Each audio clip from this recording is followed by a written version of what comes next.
1849. Last page of Renard de Savinge's notes. Years ago, I found the shifting skull while exploring the Paris catacombs. I have studied its mysteries since. How does it keep transforming? Is it alive? The answers must lie in the marrow. For this experiment, I will break it. 1865. A photographer reveals his latest invention to the French emperor's court, the portrait tournant. One of the portraits shows Baron Renard of Savinge. It was deemed defective. Unbeknownst to them, the one in the photograph was not Renard. The facade disappeared in 1895. 1896. During the X-ray craze, people buy machines to show the strange radiation to party guests. In one such event, in Hamburg, financier Franz Mansfield has his plate taken, revealing him to be the facade. He kept the print a secret until he vanished during a trip to the Americas. The location of the facade from 1917 to 1960 is unknown, but a string of unsolved disappearances throughout the United States point to it changing forms in a quick succession. 1960, a 6-year-old kid in Chicago is admitted to the Lurie Children's Hospital after a panic attack.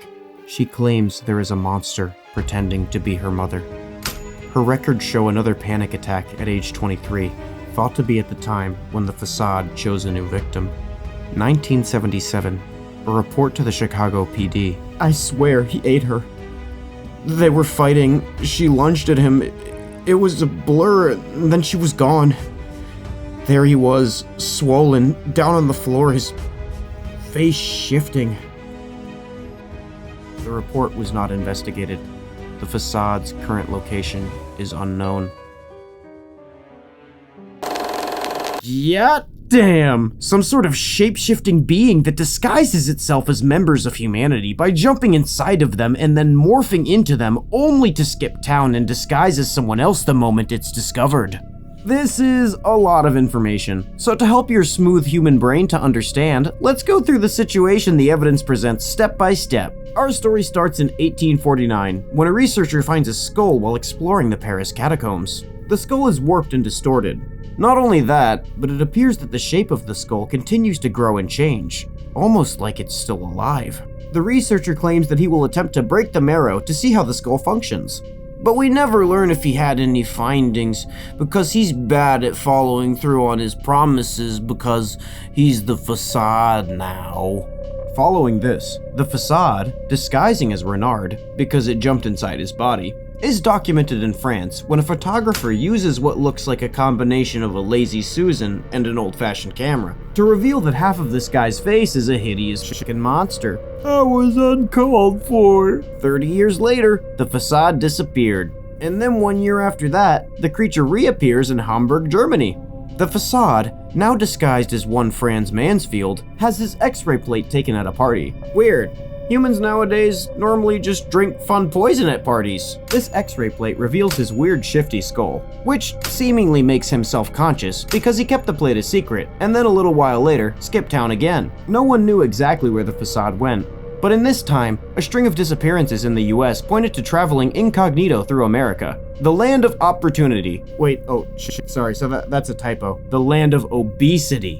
In 1960, the facade reappeared, this time in Chicago. Well, if that kid isn't full of shit, which kids typically are, but this has too much supporting evidence, so I guess not. Side note, I like how in this universe, Chicago's 100% murder rate can just be explained by the facade. After this, the monster mommy must have noticed that the kid was horrified of her, and she jumped ship again. Now what did we learn from all this? That's right. If you're going to be a disguising predatory monster, pick your targets carefully and avoid detection. Now that I've explained this to you with the subtlety and nuance of a crazed man pressing his dick against a high floor balcony glass, let's get into the questions this story raises. First of all, what the hell are the facade? The facade is a being that changes bodies not by eating them, but by getting eaten. The scene described in the Chicago PD call is the facade posing as that child's mother before jumping into its next victim. Through biological mimicry, or some sort of cognitohazardous interference, it seems to fool everyone the victim knows, with the exception being children, or at least that stupid one. After this, it appears that the facade seems to go about the daily life of the victim. It's the simple things in life that give the facade joy. This leaves one question unanswered. What is this creature's motivation? While one would be quick to point out that it does in fact, in a way, predate on people, it only does that to get rid of them and subsequently take their form. It hasn't shown any evidence of attacking anyone else once it's already assimilated, so it doesn't appear to be taking the people for the nutrients, nor the fun of it, but solely to replace them. It doesn't seem to be hurting anyone else. So, what the hell could it possibly want? I think that this part of the story is where the Lovecraftian magic really starts to settle in.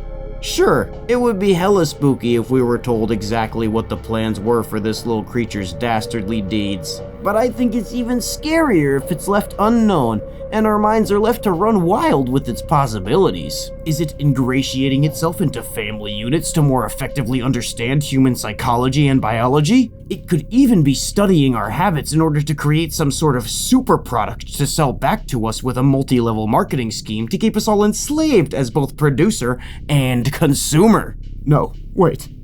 It can't be. It can't be. It's back, just in a different form. Why must you take everything from us? Away with you, Spectre! Away with you! The current location of the Herbalife CEO is unknown. But you know what that means. It means that someone is probably gonna be swallowed and replaced soon. This video was based on the art collaboration titled Facade by Eduardo Valdés-Hevia and Luke Baker. They're both awesome artists and you should go check out all their work because they're dope. I want to shout out Dead Rex for making these spooky critters. If you like this video, you should like, comment, and subscribe with all notifications enabled, or I'll shove a shifting skull down your throat. I want to thank Connor from the Trademark Boys for editing this video and many more. They make great content and you should go check out their page. Shout out the Inner Circle. Love y'all. Okay, oi!